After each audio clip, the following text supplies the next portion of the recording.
कोकणचे भाग्यविधाते खासदार नारायणराव राणेसाहेब यांच्या वाढदिवसानिमित्त रत्नागिरी जिल्हा व्हॉलीबॉल असोसिएशनच्या मान्यतेने भारतीय जनता पार्टी रत्नागिरी पुरस्कृत जिल्हास्तरीय व्हॉलीबॉल स्पर्धा राबवण्यात आल्या।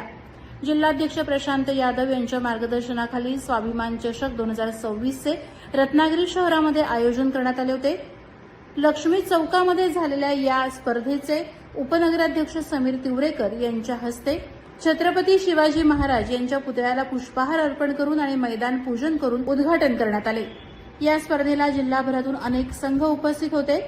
यावेळेला महाराष्ट्र व्हॉलीबॉल असोसिएशनचे उपाध्यक्ष किरण रेड्डीज यांच्यासह कृषी उत्पन्न बाजार समितीचे सभापती संदीप सुर्वे, भाजपा जिल्हा उपाध्यक्ष अशोक वाडेकर, मध्य विभागाचे सरचिटणीस संकेत कदम, मध्य विभागाचे अध्यक्ष प्रतीक देसाई, राजेंद्र पटवर्धन, शहर सरचिटणीस निलेश आखाडे, समीर वस्ता, सचिन मांडवकर, नंदू चव्हाण, प्रसाद बाष्टे, शंकर शिंदे, महिला शहराध्यक्ष भक्ती दळी, शोभा जिरोळे, सारिका शर्मा, शहर कोषाध्यक्ष सोनाली आंबेरकर, जिल्हा उपाध्यक्ष संगीता कवितके, जिल्हा ओबीसी उपाध्यक्ष सायली बेर्डे, जिल्हा सरचिटणीस मंदिरा भोळे, शहर चिटणीस शर्मिली सावंत, रोहिणी जोशी, अनघा महेश आकेरकर, मनाली राणे, दीप्ती ओंकार फडके यांच्यासह शहराध्यक्ष दादा ढेकणे, जिल्हा सरचिटणीस ओंकार फडके, जिल्हा उपाध्यक्ष बाबा नाचणकर, माजी जिल्हा अध्यक्ष युवा मोर्चा मंदार खंडकर, शहर उपाध्यक्ष शैलेश बेर्डे, नितीन जाधव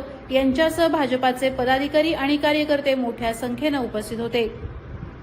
प्रहार डिजिटलसाठी शुभम पवार, रत्नागिरी।